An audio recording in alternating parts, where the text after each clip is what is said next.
तो दोस्तों पंचमेवा पाक बनाना बहुत आसान है। मैंने जन्माष्टमी पर पंचमेवा पाक बनाया। चलिए वीडियो स्टार्ट करते हैं। Hello friends, welcome to my channel Navya's quick recipe. तो दोस्तों हम बनाएंगे पंचमेवा पाक। पंचमेवा पाक बनाने के लिए कढ़ाई में डाल दीजिए कुकिंग ऑयल गर्म होने के लिए। आप चाहें तो देसी घी भी यूज कर सकते हैं और मैंने यहाँ पर रिफाइंड ऑयल यूज किया है। और हमें चाहिए होगी मेवा। तो मेवा में मैंने मखाने और गरी ले लिए हैं और मखाने और गरी को अच्छे से टुकड़ों में कट कर लीजिएगा। तो ध्यान रहे दोस्तों, मखानों को 2 टुकड़ों में कट करना है। और हमें चाहिए होगी चिरौंजी, किशमिश और खरबूजे की बीज की मिगी।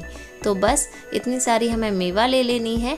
और जो गरी है ना दोस्तों, गरी के टुकड़े बिल्कुल हमें पतले कट करने हैं। और हमें चाहिए होगा गोंद। तो बाज़ार में गोंद आराम से मिल जाता है। गोंद को आप मिक्सी के जार में अच्छे से ग्राइंड करके अच्छा सा पाउडर तैयार कर लीजिएगा, कुछ इस तरह का।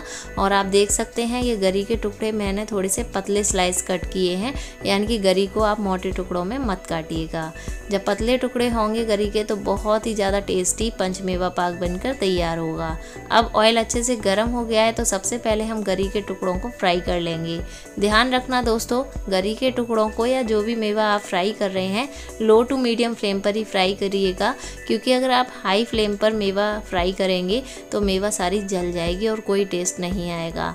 तो मैंने ये जो मेवा है लो फ्लेम पर ही फ्राई की है और लो टू मीडियम फ्लेम पर बिल्कुल अच्छा सा टेम्परेचर सेट रहता है दोस्तों।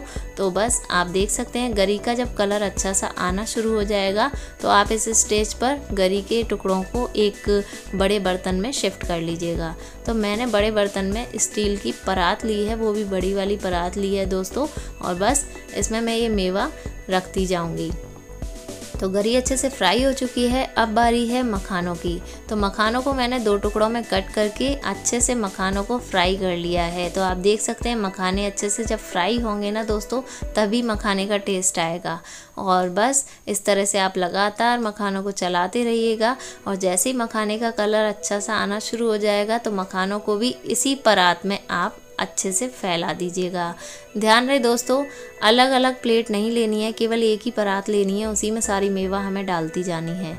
और बस अब हम डालेंगे सबसे पहले चिरौंजी और किशमिश। तो दोस्तों चिरौंजी और किशमिश साथ में ही डाल दीजिएगा। और चिरौंजी का तो जैसी चिरौंजी रहती है वैसी ही रहेगी फ्राई होने पर, लेकिन जो किशमिश है ना दोस्तों, किशमिश को फ्राई करते टाइम आप ध्यान रखना किशमिश थोड़ा सा फूलना शुरू हो जाएगी। बस इतना ही अंतर है, किशमिश ऐसी हो जाएगी जैसे कि अंगूर होते हैं, इतना ज़्यादा किशमिश फूल जाए वैसे ही आप किशमिश और चिरौंजी को इसी परात में निकाल लीजिएगा। तो आप देख सकते हैं दोस्तों थोड़ा सा टाइम लगेगा, उसके बाद एक किशमिश इस तरह से बिल्कुल अंगूर की तरह से फूलकर तैयार हो जाएगी। तो बस आप चिरौंजी और किशमिश को भी इसी परात में निकाल लीजिएगा। अब हम इसमें डाल देंगे गोंद का पाउडर। थोड़ा सा गोंद का पाउडर फैला के डालिएगा। एक जगह अगर आप डालेंगे तो गोंद एकदम से इकट्ठा हो जाएगा और अंदर कच्चा रह जाएगा। तो आप देख सकते हैं गोंद अच्छे से फूलकर अच्छे से तैयार हो गया है। 5 से 6 मिनट लग जाएंगे गोंद को फ्राई करने में।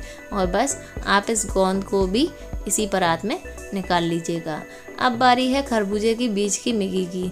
तो दोस्तों खरबूजे के बीज जो है बहुत ज़्यादा इधर उधर उछलते हैं, तो बस आप खरबूजे की बीज की मिगी को फ्राई करते टाइम एक छलनी को ढककर तब आप बीज की मिगी को अच्छे से फ्राई कीजिएगा। और जब ये बीज अच्छे से उछलना बंद हो जाएंगे तब खरबूजे की बीज की मिगी को आप अच्छे से, जब आप देखेंगे ना, ये देखिए कितना अच्छा कलर आ गया है। और बस अब आप खरबूजे की मिगी को इसी परात में निकाल लीजिएगा।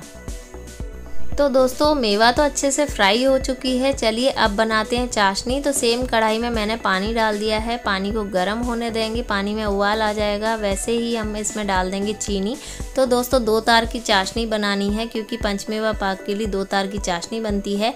और ध्यान रहे जितना पानी उतनी ही चीनी हमें लेनी है। और चीनी के घुल जाने पर चाशनी का कलर थोड़ा सफ़ेद होने लग जाएगा। 5 से 6 मिनट आपको लग जाएंगे चाशनी बनाने में। और चाशनी जब बन जाए तो आप एक बार चेक कर लीजिएगा कि 2 तार बने हैं या नहीं। और 2 तार की चाशनी बनते ही आप इसमें सारी जो मेवा आपने फ्राई करके रखी हुई है सारी मेवा इसमें डाल दीजिएगा चाशनी में।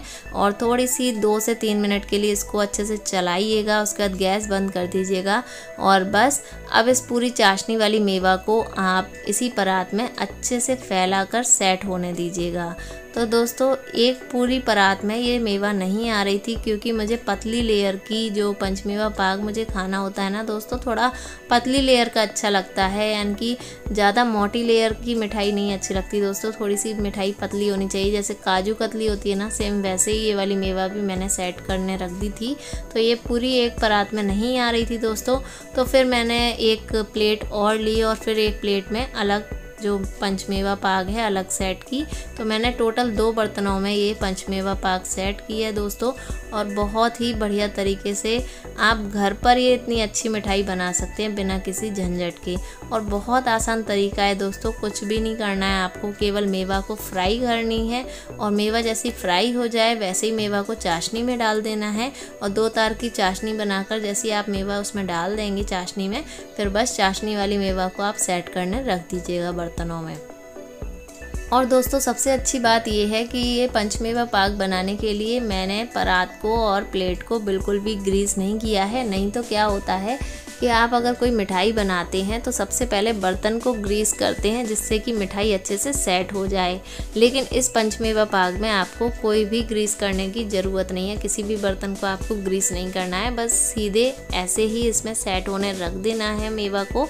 और जैसे ही पंचमेवा पाक सेट होना शुरू होगा दोस्तों, याद रहे आपको पंखे की हवा में पंचमेवा पाक को सेट होने रखना है, फ्रिज में नहीं रखना है दोस्तों, क्योंकि अभी ये पंचमेवा पाक थोड़ा गर्म है, क्योंकि चाशनी गर्म थी और गर्म चाशनी में आपने मेवा डाल दी है, तो ये पूरी पंचमेवा पाक गर्म है। तो पहले आप इसको पंखे की हवा में ठंडा होने दीजिएगा। और जब पंखे की हवा में सेट हो जाएगा, आप देख सकते हैं बहुत अच्छे से जमकर तैयार हो जाएगी ये मेवा पाक। ये देखिए कितना बढ़िया तरीके से अच्छी सी मेवा पाक जमकर तैयार हो गई है, सेट हो चुकी है। और इसके फिर आप नाइफ से पीसेस कट कर लीजिएगा। लेकिन ये इतनी अच्छी सॉफ्ट मतलब मेवा पाक बनकर तैयार हुई है कि क्या ही कहने। ये तो हाथ से ही आराम से आप इसके टुकड़े कर सकते हैं मेवा पाक के। आप देख सकते हैं दोस्तों कितनी आसानी से ये जो पंचमेवा पाक बनकर तैयार हुआ है, इसे देखिए कितनी आसानी से तोड़ा जा सकता है, इतना बढ़िया कि क्या ही कहने। और बहुत ही अच्छी सॉफ्ट मेवा पाक बनकर तैयार हुई है दोस्तों।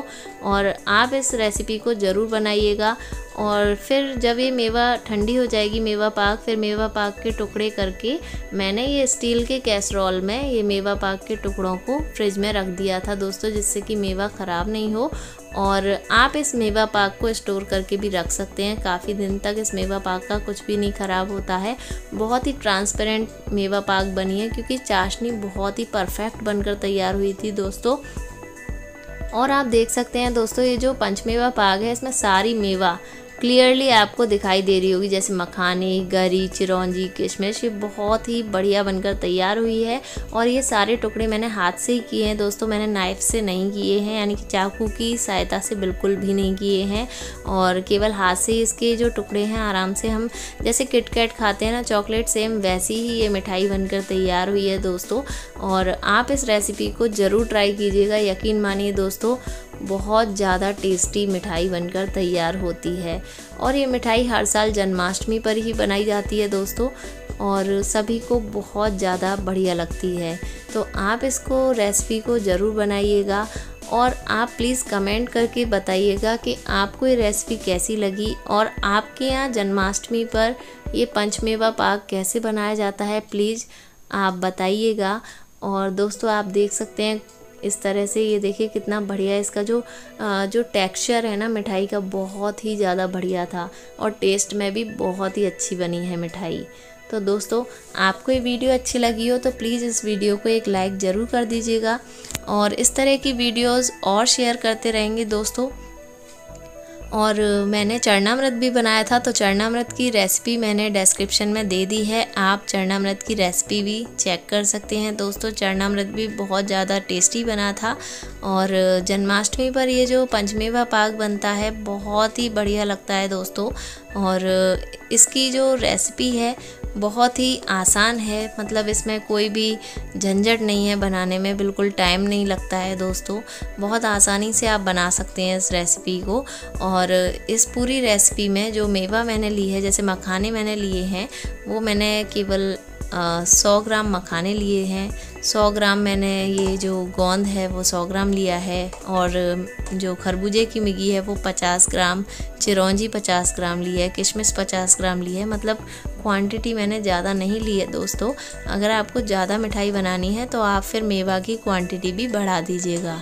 और जो 2 तार की चाशनी बनती है ना दोस्तों, बस चाशनी आपकी अगर अच्छी बन रही है तो फिर मिठाई बहुत ही ज़्यादा बढ़िया बनेगी। तो चाशनी बनाते समय ध्यान रखिएगा कि जब तक आप चाशनी 2 तार की नहीं बना लें तब तक आपकी मिठाई अच्छी नहीं बन सकती है दोस्तों। क्योंकि कई बार मैंने बनाई है और अगर 1 तार की चाशनी से भी ये मिठाई बनाई जा रही है तो ये पंचमेवा पाक उतना अच्छा नहीं बन पाता है। तो बस याद रखना दोस्तों कि 2 तार की चाशनी से ही आप ये मेवा तैयार करें। पंचमेवा पाक बहुत ज़्यादा टेस्टी मेवा पाक होती है, और इस तरह की वीडियोस आपके साथ और शेयर करते रहेंगे दोस्तों। तो please like, share and subscribe. Thank you.